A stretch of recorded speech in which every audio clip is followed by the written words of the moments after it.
Hello and welcome to Humans of History. On this channel we explore the personalities of historic figures. If you're interested in their tastes, habits, influences and idiosyncrasies, this channel is for you. Today we're profiling Idi Amin. He was the butcher of Uganda, the soldier turned dictator, an original wind-up merchant and a cold-hearted tyrant. We will not dignify him with his ridiculous self-given accolades, oh go on then. His Excellency, President for Life, Field Marshal Al-Haji, Dr. Idi Amin Dada, VC, DSO, MC, CBE, Lord of all the beasts of the earth and fishes of the seas, and conqueror of the British Empire and Africa in general, and Uganda in particular. From 1971 to 1979, Amin ruled over the East African country of Uganda with a bloody iron fist. His regime caused the deaths of an estimated 300,000 to 500,000 people. His ultra-nationalist policies and gross economic mismanagement plunged the nation into chaos. His buffoonery and turbulent diplomatic relations are now the stuff of legends. His personal penchant for violence is also, like much of his life, shrouded in myth. Before we take a closer look at Idi Amin, the man, let's get that biography in. For those of you who already know about his story, just skip on right ahead and I'll see you for the juicy stuff. Also, don't forget to subscribe, like and comment. It really helps the channel grow and we can carry on making more of these exciting mini documentaries. Alright, 10 minutes, hit the clock. Idi Amin Dada Umi was born sometime between 1925 and 1928. He hailed from the small town of Koboko in the West Nile region of northwestern Uganda, at the time part of the British Empire. Though he was raised in the small Kakwa tribe, his father's people, his mother was from the neighbouring Lugbara tribe. Amin's father, Andreas Nyabiri, abandoned the family shortly after Amin's birth. His mother, Asa Aati, moved the family to a native village near the city of Jinja. Though a herbalist by trade who helped women with fertility complications and pregnancy, Ate worked various menial jobs to raise her 4 children. After a short spell at an Islamic school, receiving a poor education, Amin went on to sell pastries by the roadside. Alongside supporting his family by herding goats and toiling the local ranch, he performed menial jobs to make ends meet, even cleaning and polishing boots at the local colonial barracks. Around that time, in 1946, he was spotted by a British officer who observed his manners, his towering physique, and his eagerness to please. He offered Amin full-time employment at the King's African Rifles, the East African Regiment of the British Colonial Army. He was assigned employment in the kitchens, working as an assistant cook, while also receiving military training. Very quickly, it became clear to the officers that Idi Amin was not just your regular soldier. At 6'4" or 1'93" m and weighing in at 230 pounds, the man was a giant. His strength and size allowed him to excel in any sport that he took on. He was an ace swimmer and rugby player, but he especially excelled in boxing, even going on to win the heavyweight boxing championship, first in the army, then according to several sources, in all of Uganda. Above all, he was a model soldier. He was disciplined, alert to orders, and had an extremely keen attitude, making him one of the most dependable soldiers. The man's marksmanship was almost as incredible as his physique, and in 1948, he was promoted to the rank of corporal. 4 years later, in 1952, Amin distinguished himself in the Mau Mau Wars, a tribal insurrection in Kenya rebelling against British rule. His success in quashing the rebels earned him the reputation as a brave, but also a cruel and merciless soldier. In 1962, by which point Amin had been promoted to major, Amin was called on to command a squadron tasked with locating and disarming cattle rustlers among the Turkana people from northwest Kenya. Instead of just disarming the rebels, Amin and his men committed atrocities against suspected cattle rustlers, torturing many and leaving the dead for the hyenas. The news caused uproar among British officials, who until then had allowed Amin's ruthlessness to go relatively unchecked. But despite calls for Amin to be court-martialed, Amin was let off the hook. Uganda was in the midst of its independence process, and the British were sensitive not to lend the impression that they were infringing on Uganda's sovereignty. Milton Obote, the favourite for the position of Prime Minister, decided not to punish Amin, but instead to keep him close. Amin was, after all, one of only 2 African officers in the KAR, and Obote would come to rely on Amin's talents as a commander of men. In 1963, Amin was called on by a desperate Obote to quell a mutiny within the Ugandan army. This he managed to do formidably, and was appointed deputy commander of the army the following year. But while Obote was reliant on Amin's popularity and disciplinary talents, so too was Amin reliant on Obote. His position in the army in the newly carved state now depended not on colonial officials, but the Prime Minister. He therefore had to learn how to become a statesman. He secured political influence by cozying up to Israeli and British entrepreneurs and diplomats. He courted the country's intelligentsia and rallied support from both the Anglican and the Muslim churches. During the mid-60s, he began building his own army, favouring soldiers loyal to his native Kakwa tribe and acquiring mercenaries. Both his private army and his mercenaries were funded with the proceeds from the sale of arms to rebels in the Belgian Congo and Sudan. This scandal also implicated Obote and would end up tarnishing his reputation both at home and abroad. Idi Amin was clearly gaining too much power for comfort, yet Obote clung on to Amin throughout the 1960s to bolster his corrupt and weak regime. In 1966, opposition leaders seized an opportunity to share power with Obote. A desperate Obote ordered Amin to arrest the main figureheads. Instead, Amin shelled the palace where they were gathering, leaving as many as 400 dead. While he had transgressed official orders to simply arrest the members, he had done the job. The regime was preserved, and Amin was later promoted to Army Chief of Staff. By the late 1960s, the relationship between Obote and Amin had soured. Amin was completely left out of Obote's inner circle. To counter this, he developed an elaborate intelligence network of street thugs and smugglers who kept him informed on cabinet decisions. In December 1969, an attempt on Obote's life failed. The unsuccessful assassins and the investigator were later murdered. It's widely believed on Amin's orders. The following year, in late 1970, it was revealed that $12 million had been spent on irregular military costs. This gave Obote reasonable grounds to arrest Amin. Amin learned about this and staged a coup the very same day he was supposed to be arrested, just after Obote had left on a plane to Singapore. The coup was a success, and the nation greeted Amin as a hero. Obote, after all, was massively disliked, seen as a corrupt tyrant in the pocket of imperialist powers. Amin, on the other hand, styled himself as a simple man and a soldier. He promised to bring calm and stability, claiming he would call fair and free elections and preside over a caretaker government. Finally, Ugandans felt they could truly reap the rewards of independence, but they would soon fall victim to one of the darkest periods in African history. Dancing on the streets was replaced with terror almost overnight. Amin hastily acted to remove any suspected opposition within the army. He targeted tribes that were favoured by the British, such as the Akoli, the Langi, and the Ateso, partly to rid the country of its colonial or pro-Obote elements, partly due to long-standing tribal feuds. Truckloads of soldiers were driven to dumping grounds and executed, while Amin's legions of thugs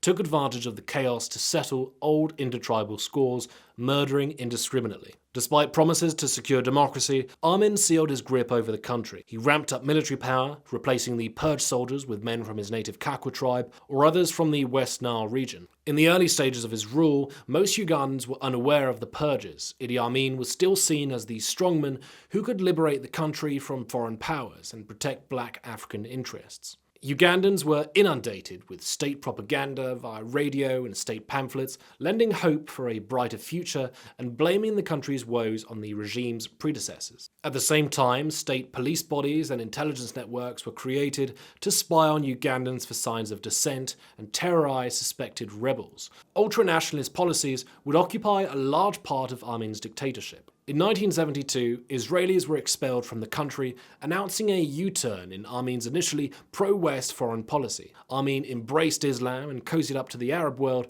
particularly Muammar Gaddafi's Libya, thereby straining relations with the West. He also emboldened Muslim institutions in Uganda and disproportionately favoured Muslims within the army. In August 1972, Amin took the radical decision of expelling all Asians from the country. This was an extreme form of economic nationalism, also motivated by anti-imperialist sentiment. Asian immigration and settlement had been encouraged during British rule over Uganda. Asians, we're talking almost entirely from the Indian subcontinent, were higher up in the colonial hierarchy, with black Africans at the bottom. Asians dominated the formal economy, making up the richest ethnic group. They were widely disliked by Ugandans, who believed they were taking too much and contributing too little by sending their money to families abroad. Though the decision was popular among Ugandans, it was condemned internationally and caused the deterioration of relations between Uganda and the United Kingdom. More importantly, it announced the beginning of steep economic decline in Uganda, as the vacuum was filled with mismanagement, theft, corruption, and gross negligence. On the world stage, Idi Amin was both a tyrant and a buffoon. He enjoyed ridiculing world leaders and foreign powers, and is well known for his many instances of self-aggrandizement. But as grotesque rumours about his own tastes and habits emerged, as well as stories of state terror and genocide, Amin became an international concern, yet very little was done about it. At home, segments outside the military and politics turned against Amin. Commoners felt the material effects of the economic crisis. As they became suspects for dissent, state terror was also extended to the countryside. Amin's men terrorized the country through looting, rape, torture, and sporadic massacres. Other social groups were subject to Amin's tyrannical paranoia. The Anglican Church was targeted by Amin as an unwanted vestige of colonialism. Churches were burned and clergymen were assassinated. The country's intelligentsia suffered similar levels of terror, and purges within the army continued all throughout Amin's regime. Nobody was safe. Having alienated much of Ugandan society, it was only a matter of time before the dictator's reign of terror would come to an end. In October 1978, military units near the border with Tanzania were threatening mutiny. A desperate Amin sent loyal mercenaries to punish the units, many of whom fled to Tanzania. Amin soon began to blame the Tanzanian government for plotting his overthrow and for attempting to restore to power Milton Obote, who had been in exile in Tanzania since the coup in 1971. With the help from troops sent by Muammar Gaddafi, Idi Amin invaded Tanzania, chasing the mutineers and even annexing land beyond the Kagera River. Ugandan exiles and the Tanzanian army eventually repelled the invading army, driving them back into Uganda before surrounding and retaking Kampala on the 11th of April 1979. Idi Amin and his family fled to Libya on the invitation of Colonel Gaddafi. Obote was restored to power. While in exile, Amin lived a life of luxury. He stayed in one of Gaddafi's personal villas on the Tripoli coast, vowing to return to Uganda to defeat the rebels. Relations between Amin and Gaddafi, however, eventually soured. Amin relocated to Iraq on the invitation of Saddam Hussein. With the state of terror sweeping across Iraq, Amin decided it was wiser to move elsewhere. He moved to Saudi Arabia, where he would lead a quiet life in luxury, often locking horns with his hosts in the Saudi government. He died on the 16th of August 2003 from organ failure and high blood pressure. Yes, the butcher of Uganda died in hospital, escaping Ugandan or international justice. He presided over a regime guilty of sponsoring and failing to prevent total anarchy and a bloodbath of astronomical proportions. No coherent political, social, or economic policies were ever implemented. The Ugandan economy was ruined, its people terrorized, and forced into unprecedented levels of poverty. It is one of the greatest tragedies in modern history that global powers failed to act, while the hubris of one man allowed his terror to bring the country to its knees.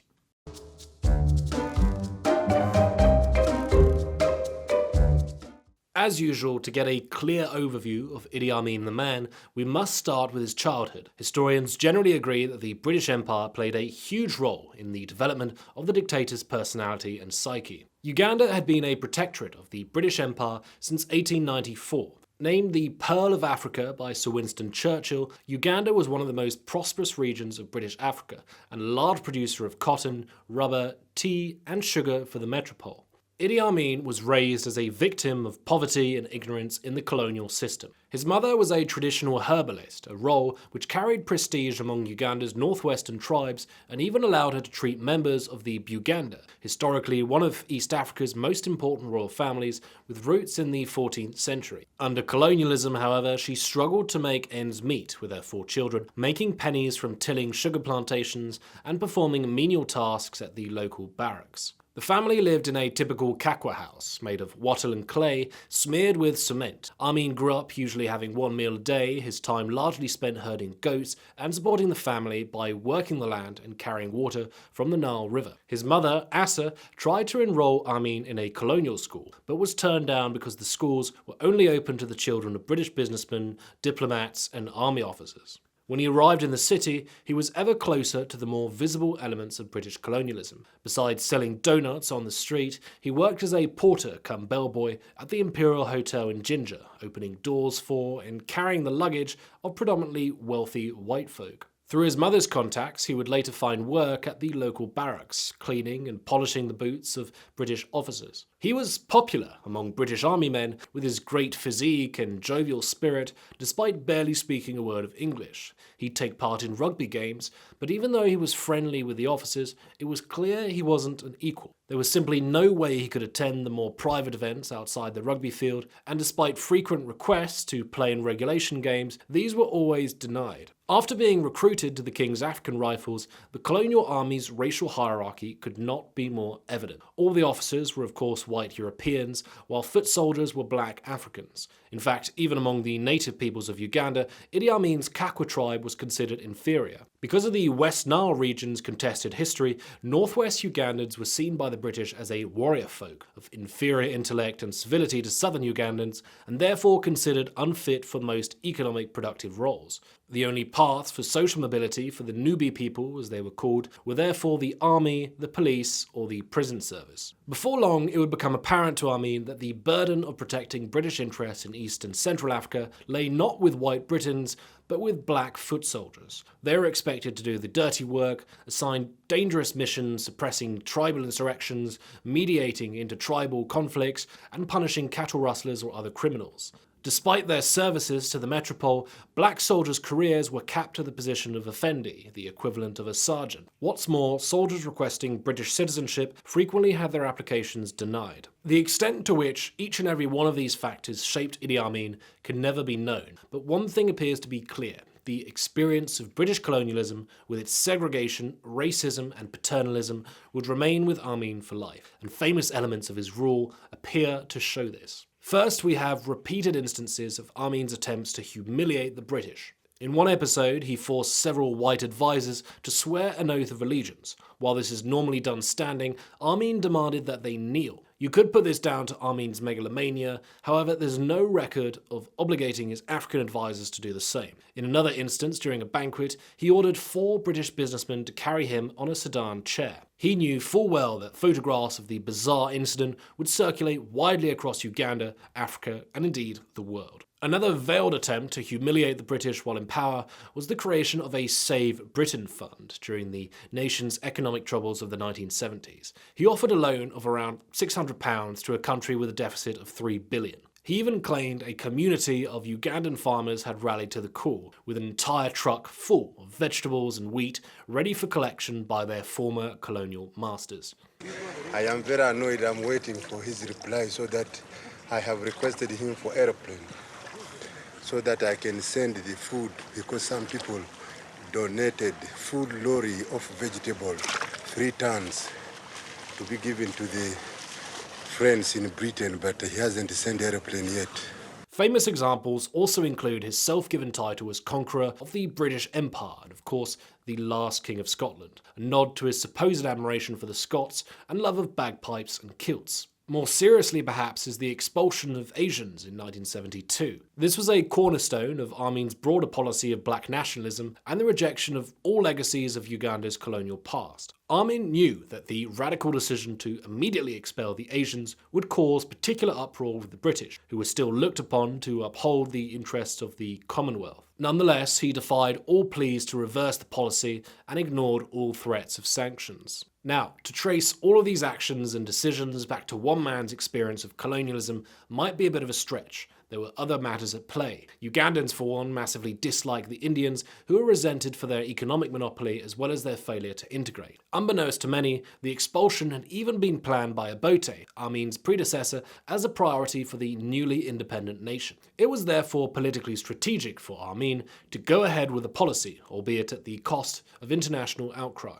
But then it must be remembered that Idi Amin was not a very good statesman. Politically naive and lacking experience, his policies were almost entirely emotional. The only distinguishable ideology behind his acts, if you could even call it that, was the complete dismantling of Britain's colonial legacy. And inevitably, one of the various forms this took was the humiliation of the former colonial masters. Amin didn't get his views from books or political mentors or revolutions. He got them from his own life experience. When he styled himself as a commoner with humble beginnings, he wasn't exactly lying. And before the tyranny that swept the nation by the mid to late 1970s, many Ugandans supported Amin as an African saviour, standing up to Western powers, a reductive image that unfortunately survives to this day.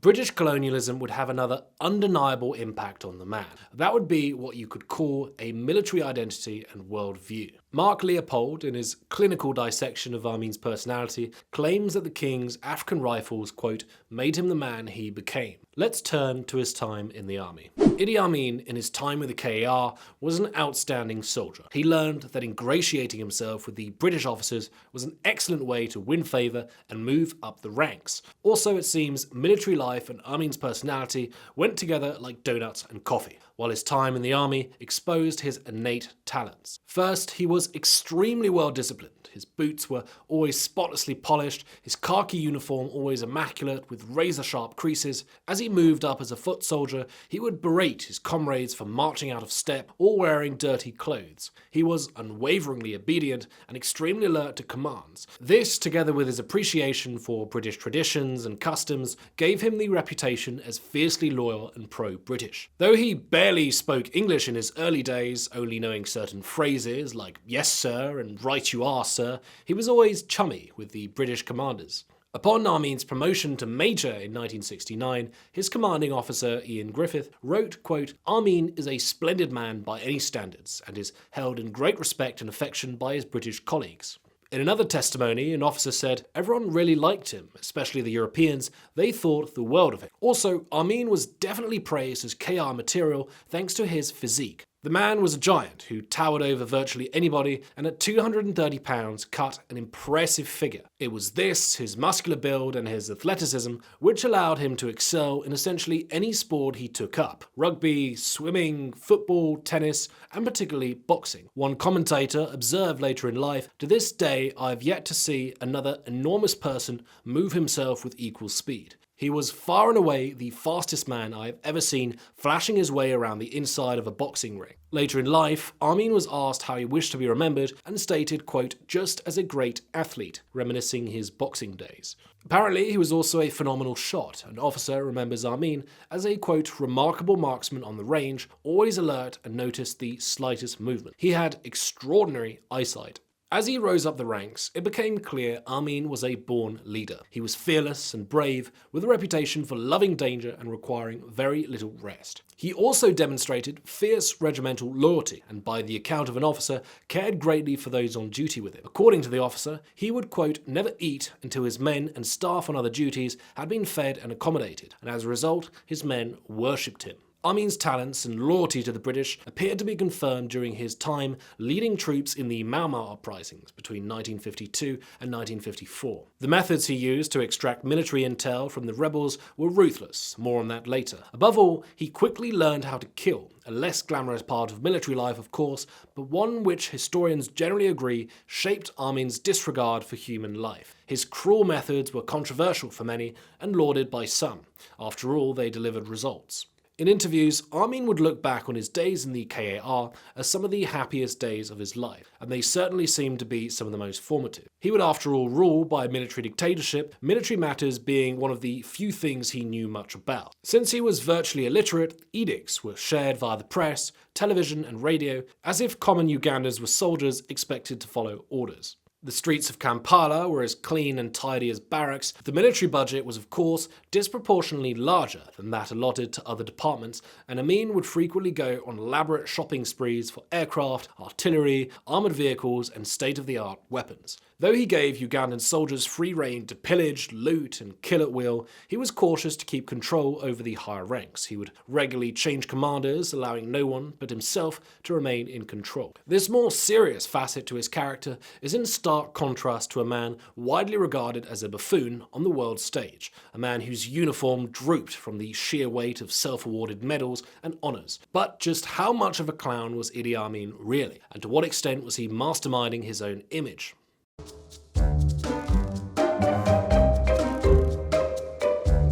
While Amin was admired and adored by both superiors and subordinates in the KAR, one theme dominated his relationship with the British officers. They frequently underestimated Amin. As officer Ian Graham recalled, quote, He was a good chap, but a little short of the grey matter, you know. Officer Griffith seemed to agree at the time. In a report describing Amin after his promotion to corporal, he wrote, quote, "He is not very bright and will probably find difficulty in dealing with the administrative side of command." Another officer confesses that Amin was considered good KAR material by various officers not only because he was burly and ruthless, but because he was uneducated and an idiot. The theory was that soldiers like this would obey orders more readily since they lacked the intellect and critical skills to question them. You might be beginning to make more sense of Amin's humiliations of the British. He'd spent much of his adult life being ordered around by people who believed he was genetically and individually stupid. Of course, Amin barely spoke English and only learnt later on in life, so this might have been one reason officers saw him as an idiot. Their attitudes also certainly show signs of the same racial prejudices demonstrated by the British toward the Nubi people.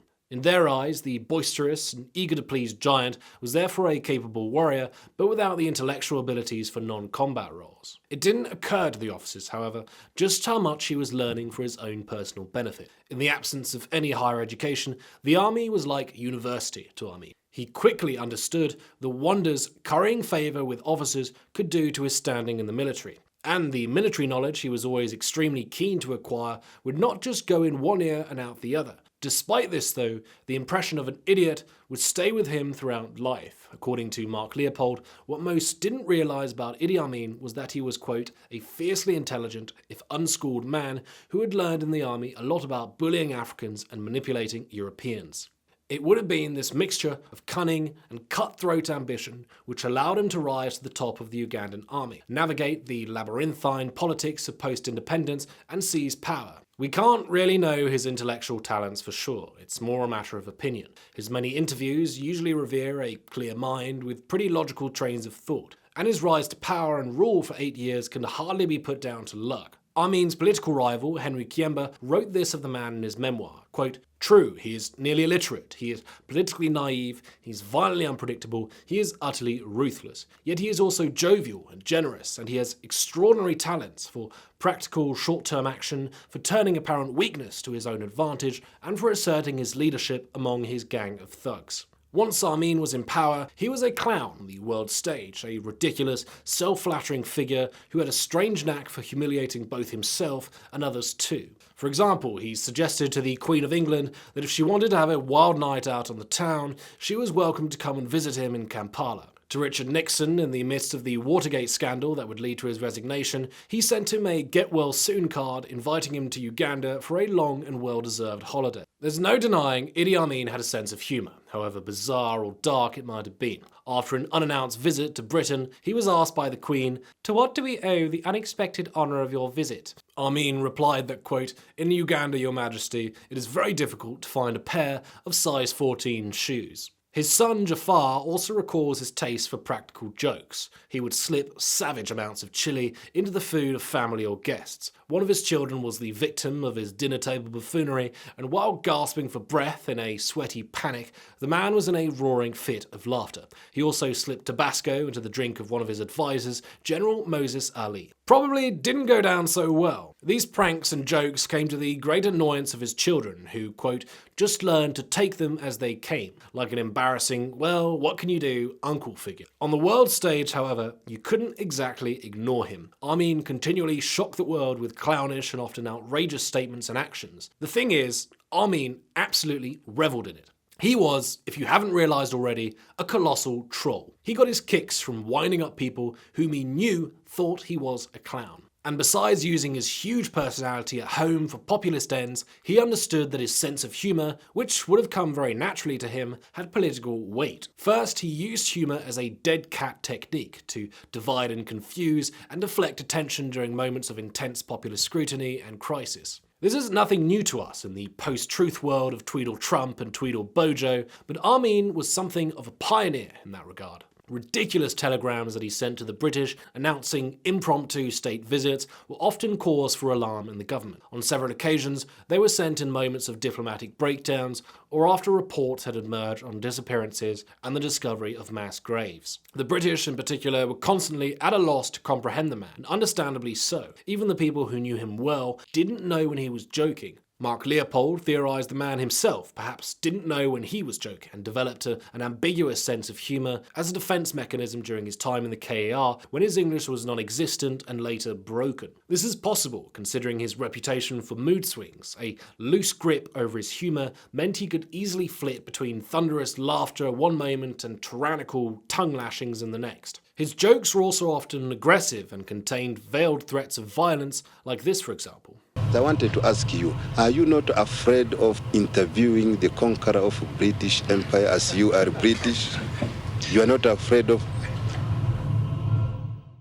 It's dark moments like this that led many to believe he was bipolar. Many thought this was behind his radical U-turns in foreign policy. His sense of humour could certainly go very dark indeed. It's now almost common knowledge that Idi Amin practiced cannibalism. This, however, is more than likely a complete myth. But Idi Amin himself helped nurture the rumours, saying outrageous things like, quote, "I tried human flesh and it's too salty for my taste." Just because he said it, though, does not mean he actually did it. Few serious historians actually believe this and put it down to Amin just being a wind-up merchant. The same applies for his infamous comments on Hitler when he wrote, for example, quote, "Germany was the right place when Hitler was Prime Minister," he meant Chancellor, and Supreme Commander, and other comments on the Holocaust that are so disgusting I won't even mention them. Anti-Semitism could well have found a place in his nationalistic foreign policy, but you do wonder the extent to which Amin was simply trolling the British government in his telegrams and public statements. Here's a little snippet of an interview for you to make up your own mind. But is it true that you said Hitler didn't kill enough Jews during the war?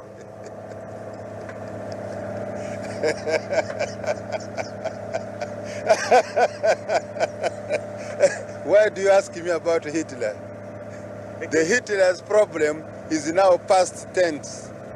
Now we are looking forward for the future generations and the future plan.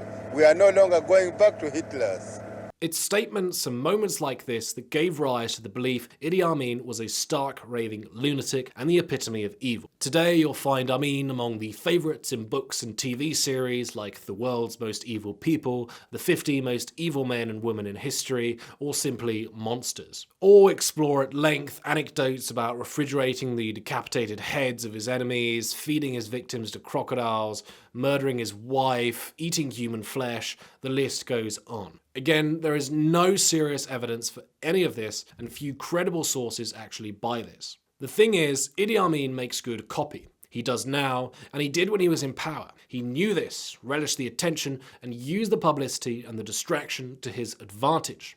Mark Leopold's recent book, Idi Amin, Africa's Icon of Evil, offers an interesting and quite a controversial suggestion. He suggests that the demonization of Amin is not just the result of Amin's very true tyranny or his shameless spreading of false rumors. According to him, these myths were taken at face value and circulated so widely because they partly served to moralize the West by opposition to an other figure. Representations of Amin as inhumanely evil, macho, or bestial, according to Leopold, served as a foil for British and generally Western imperialism.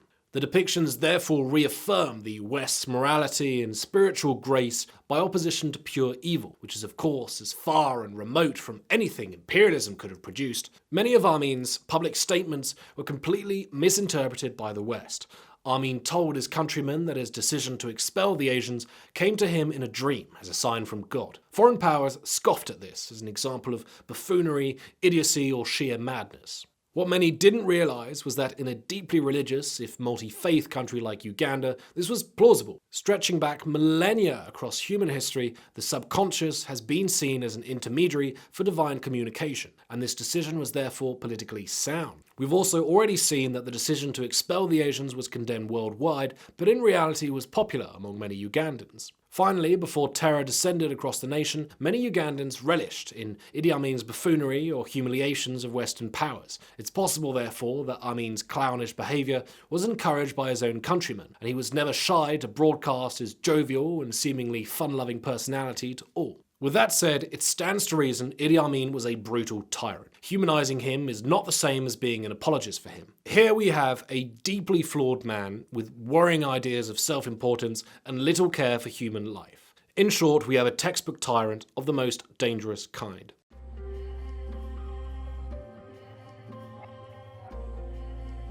Amin's ruthlessness was already well established during his time in the KAR. He was certainly more creative than the other soldiers when it came to killing. He gained fame for his ability to fight without modern weapons, allowing him to infiltrate enemy lines unnoticed and annihilate rebels in surprise attacks. His childhood experiences of hunting and trapping animals along the Nile might have inspired him to use vines to choke the enemy from behind, and dig pit traps into which rebels fell and were then easily massacred. Intimidation was also one of Amin's strong points. He certainly put his size and stature to good use. During the Mau Mau insurrections between 1952 and 1954, British officers found they had no luck finding the location of rebel arms. Amin stepped forward and volunteered to retrieve the information if he could get to do it his own way. What was that way, you ask? Well, each man was ordered to stand and place their genitalia on the table's surface.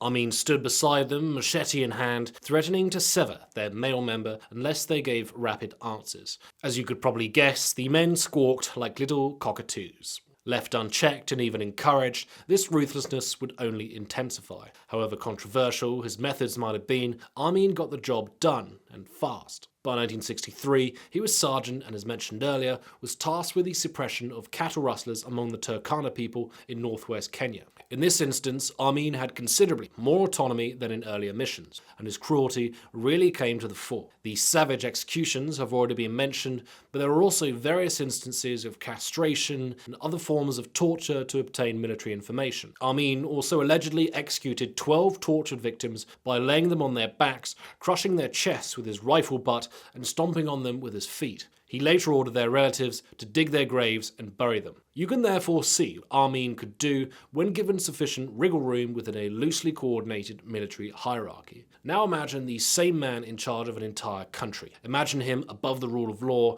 as commander-in-chief of an anarchic army given license to terrorize Ugandans and loot the country for their own personal gain. Imagine that, and you've got Idi Amin. The man was hardly alone in spreading terror across the country. Many of the massacres carried out by his legions of thugs were unlikely to have been under his direct orders, but he was ultimately the top boss. He presided over the system and was directly responsible for the policies which allowed the terror to take place. This gets very dark here, ladies and gentlemen.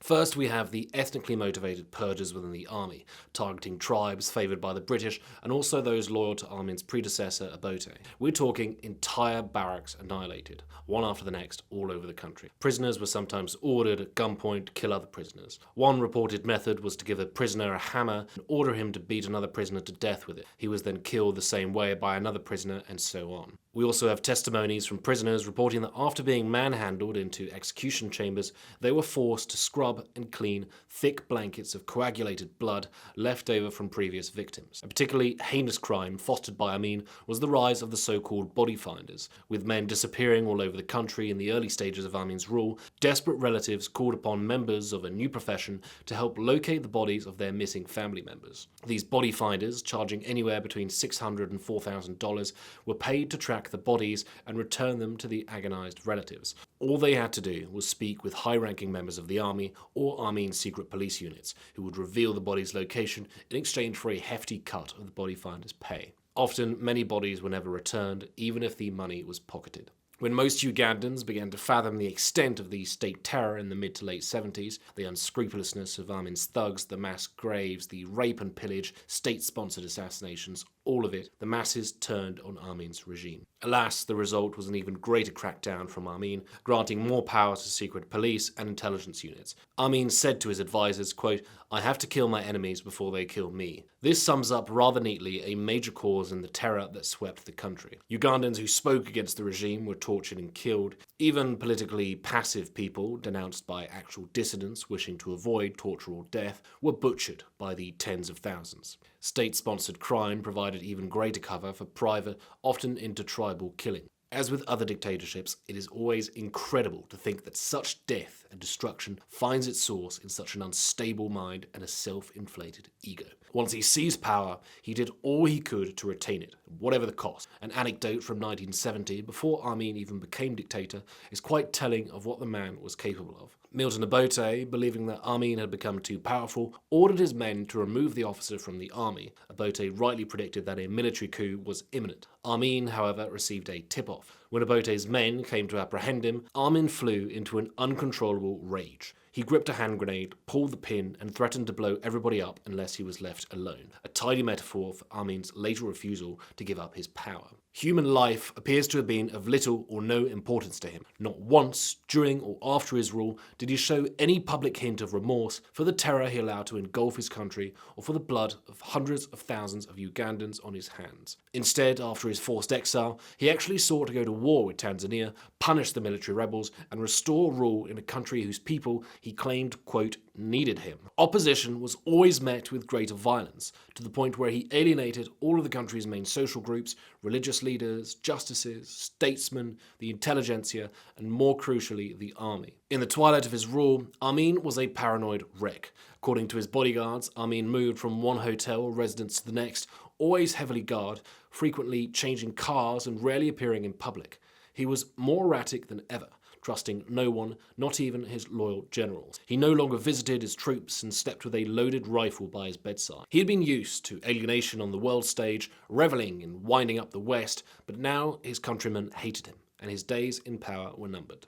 It's important now to turn to some of the leading psychological theories about Idi Amin. Contemporary statesmen, medical professionals, and the general public quite seriously believed Amin was mad. Mark Leopold, however, suggests that while completely erratic and deeply flawed, the caricature of Amin as a savage, bloodthirsty monster is a Western fabrication, nurtured by rumours which the man himself helped to circulate. Leopold also points to the relatively quiet family lifestyle Amin led during exile between 1979 and 2003. His children have noted that to them, he was a fairly regular family man at home who certainly had his share of foibles, but that they had a difficult time reconciling the man they knew with the monster who governed Uganda. Anthropologist Ibi Adoyi characterized Amin as a little big man, a man of great size but with a small heart. Others have pointed to childhood abandonment by Idi's father, as well as maternal neglect, to explain a distorted sense of self-worth. Deeply insecure, he might have developed an aura of grandeur in his childhood to compensate for a fragile ego,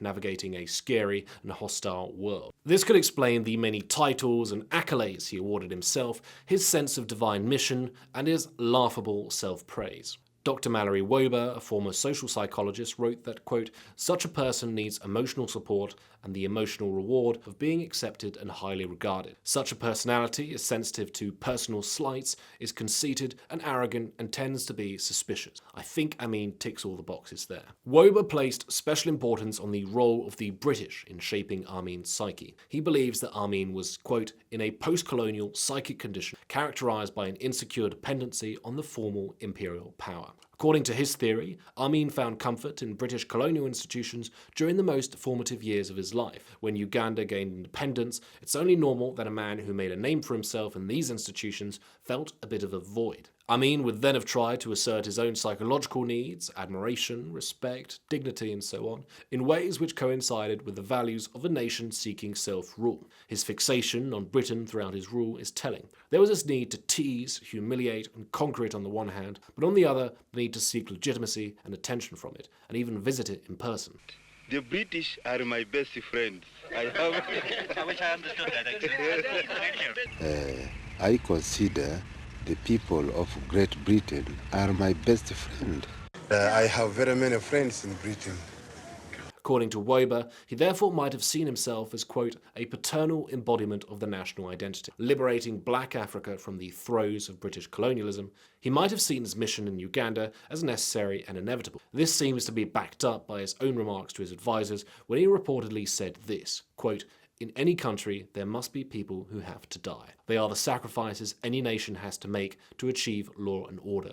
A fragile ego like his own would require widespread admiration for what was to him a noble task, both locally and abroad. However, Amin was unable to achieve this from the start. He was rejected and hated, and an authoritarian personality like his own simply could not tolerate this. His antisocial impulses, therefore, came to the fore. Idi Amin obtained power for reasons we can only speculate are those common to a lot of statesmen, a desire to lead, to control, to leave one's mark on history, perhaps even to do good for the country. He could well have had genuine desires to restore the dignity of black Africans after colonialism, but an almost classical hubris, unrestrained by a complete lack of empathy, plunged Uganda into one of the most macabre regimes of the 20th century, and one the world will never forget.